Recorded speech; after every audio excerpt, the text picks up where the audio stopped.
And I'm with Service to School, and I am pleased to welcome you to what I know is going to be an informative session and time well spent. We are joined today by senior admissions officers from 6 of Service to School's VetLink partner colleges. They will share with us how the VetLink Addendum is used to better understand the highlights of your military experience. But before we get started, let me take a minute to talk about why we at Service to School strongly encourage student veterans to put the time and effort towards creating a thoughtful and well-crafted VetLink Addendum. Service to School is supported in our mission of empowering veterans to make thoughtful decisions about what schools are the best fit for them through our VetLink college partnerships. Our VetLink partners represent a very selective consortium of schools that not only meet our standards of excellence, but have also made a commitment to increasing access and success for student veterans.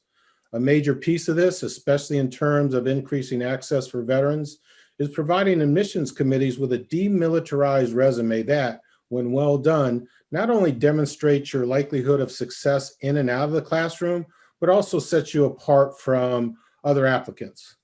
First up is Erin Camilleri. Erin is the Director of Transfer Enrollment at the University of Notre Dame. Erin, we consistently hear from our partner colleges that the VetLink Addendum is very useful in better understanding a student veteran's military experience. If you would, share with us why Notre Dame strongly encourages veterans to submit the addendum. Absolutely, and thank you so much, Jim, for an opportunity to be here with you. Here at Notre Dame, we really find the VetLink Addendum incredibly helpful as we're reviewing applications, because just as Jim mentioned, all of us in the admissions profession, we're looking to understand the applicants who are applying to us. We're trying to understand who they are, what their goals are, and how they're going to transition well into our academic communities. Veterans often have a very different personal and academic journey from our more traditional students who are applying to us either straight out of high school or after just 1 year of college and are looking to transfer.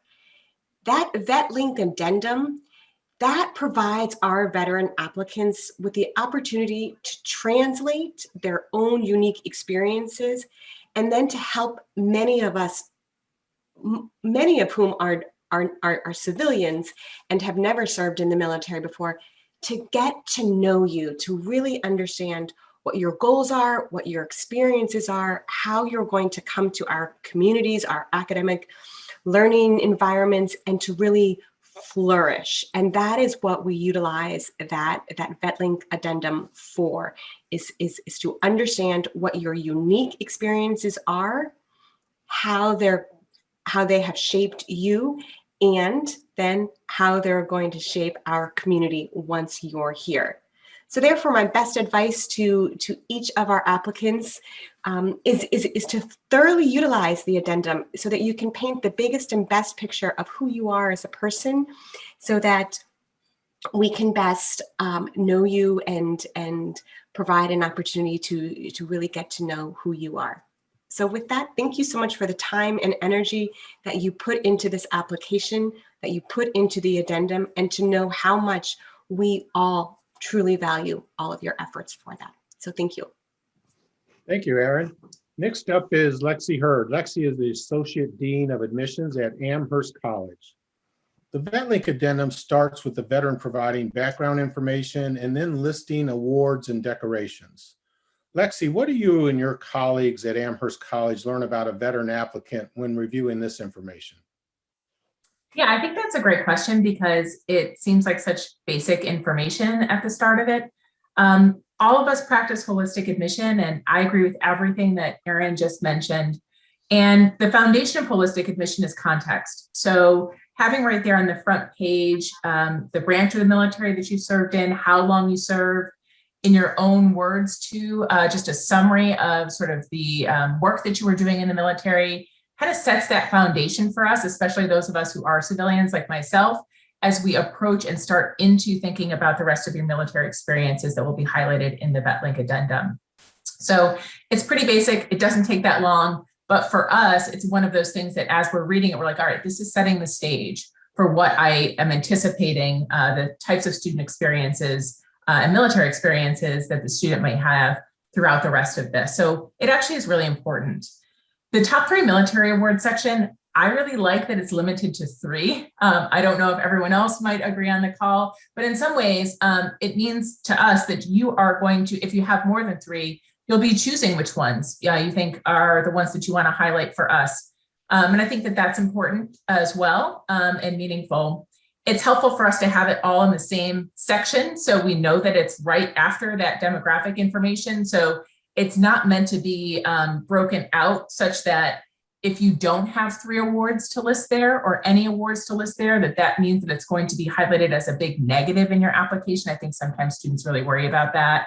That's not going to be the case. The reason that it's broken out, that it's helpful for us, is so that we have a singular place that we can look for that in every single application. And that if you do have some awards to put in there, it's a nice place to highlight them. But on the chance that you don't, I just kind of want to emphasize that it's not going to be something that it's a demerit or a negative thing that we're going to approach the rest of your application with at any of our institutions. Very helpful. Thank you, Lexi. Let me now turn to Alex Bustin. Alex is a Senior Associate Dean and Director of Transfer and Military Veteran Admission at Princeton University. Alex, the next section of the VetLink Addendum describes training programs and military schools completed by the student veteran. How is this information used when considering a veteran's application at Princeton University? Sure, and let me first thank you, echo the thanks for the opportunity to speak about this important piece of information that we all value in the admission process with the VetLink Addendum.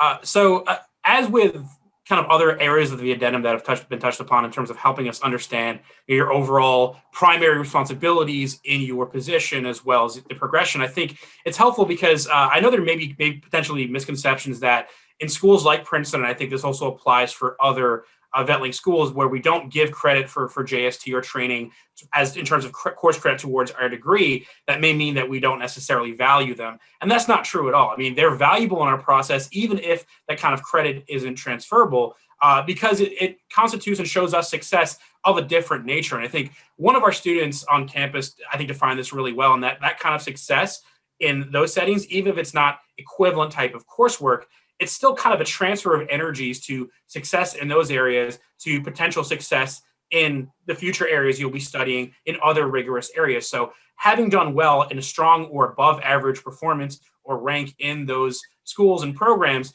indicates to us that you are capable of succeeding and showing success and ranking highly in your schools that you've been involved in the military, and bodes well for your success.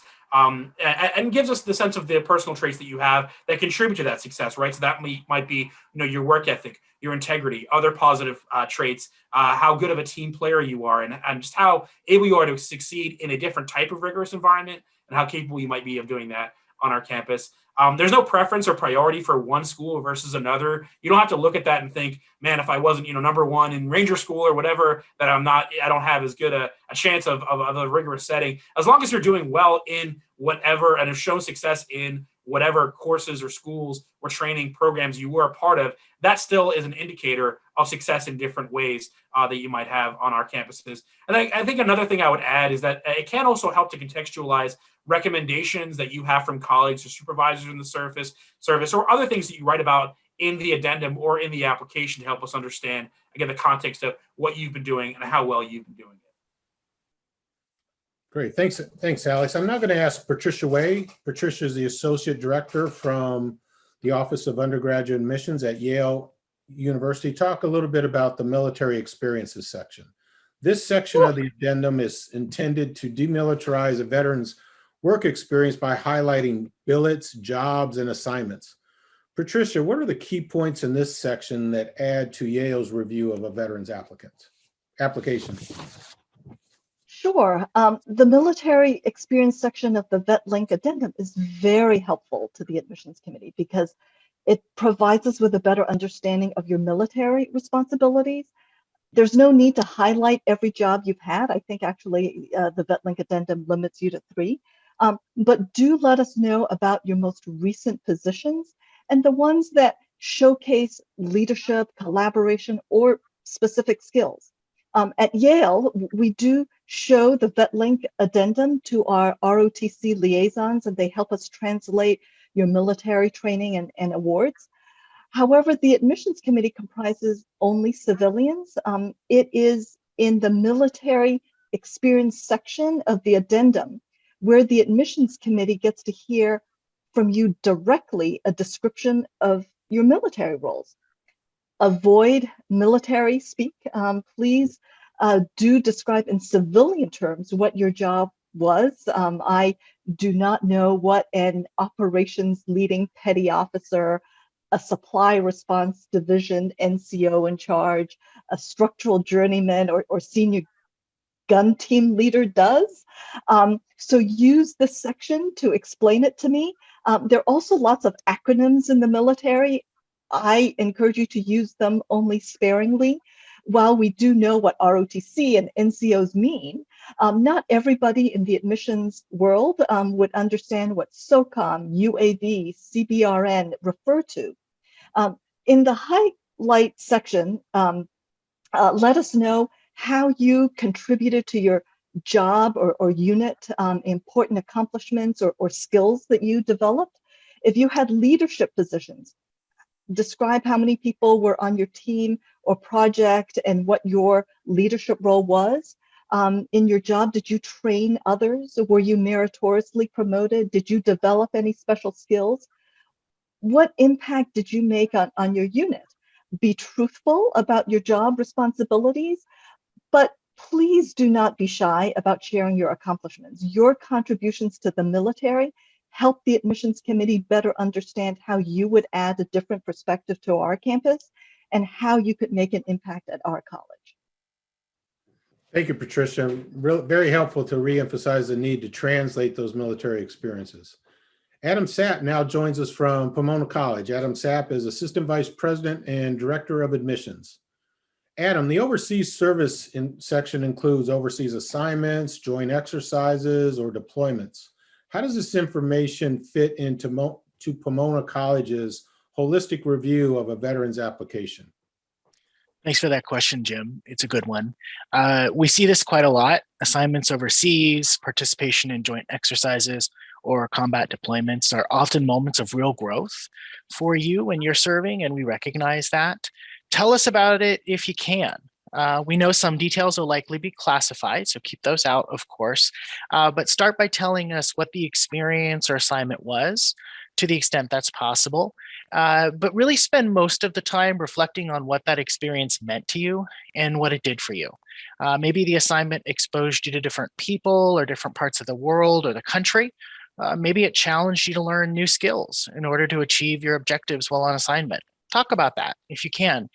These assignments are part of your story, and writing about these experiences can speak directly to the perspective that you'll bring to campus and also to the life experiences that you've had. Lived experience matters in our process. It's part of our review, and we know you'll bring that to campus. Perhaps that experience shaped your current interests or it impacted your life or career goals that you have now. That's critical context, and it will help you stand out in the pool. Thank you, Adam, and I appreciate you representing the West Coast for us today. I'm now going to invite Kate Featherston, who is Assistant Director of Admissions and Veteran Coordinator at Dartmouth College, to talk about the final section of the addendum, the essay. Kate, as you know, we've often considered making the essay optional for the VetLink Addendum, but the feedback from the schools has been very consistent. This would be a missed opportunity for the veteran applicant. Would you share your thoughts on the VetLink Addendum essay from a Dartmouth College perspective, please? Yeah, thanks, Jim. And I agree. This is a very important piece of the application for us. It's my favorite part to read of the addendum. And as schools that read holistically, all of us here, your voice is incredibly important to us. And this is your opportunity to share that voice with us. And it's an opportunity for us to hear directly from you, as opposed to maybe your recommenders or the data that you present in your application, like your transcripts or your test scores, for example. It really also illuminates your military experience in a way that your resume or a short answer essay can't. Keep in mind, as all of us have mentioned throughout this talk today, that admissions officers read your application with less specified knowledge of the military. And this essay is a way to demonstrate to those less familiar with those specific roles or ranks and help them more fully understand the impact and importance of the military on your career, on your life trajectory, and on you as a person. I've also worked with students who find the essay, having that essay sort of dedicated to their military experience enables them to have more space in other parts of their application to focus on their lives and their passions outside of the military. And finally, students have also shared with me that the essay is a really helpful opportunity to think through and reflect on your military experience as you transition from active duty to civilian life. That is a really important skill as you transition to our institutions as well. You'll take time to practice reflecting on your service, skills like critical thinking and persuasive writing, and those are all ones that will serve you well in your transition to an academic institution. So as much as it's helpful for us, I think it's also helpful for students as they're completing the application and thinking about their next steps. Fantastic. So as I promised, this would be well worth your time. Thank you to our guests. We're really grateful for all you do to support student veterans as they make the transition from military service to becoming full-time college students at your campuses, and for our student veterans and applicants and ambassadors who are joining us today. All right, this is Gunny Selby talking to you. Do it now, do it right. Let's get started and let's get that VetLink completed. Thank you again.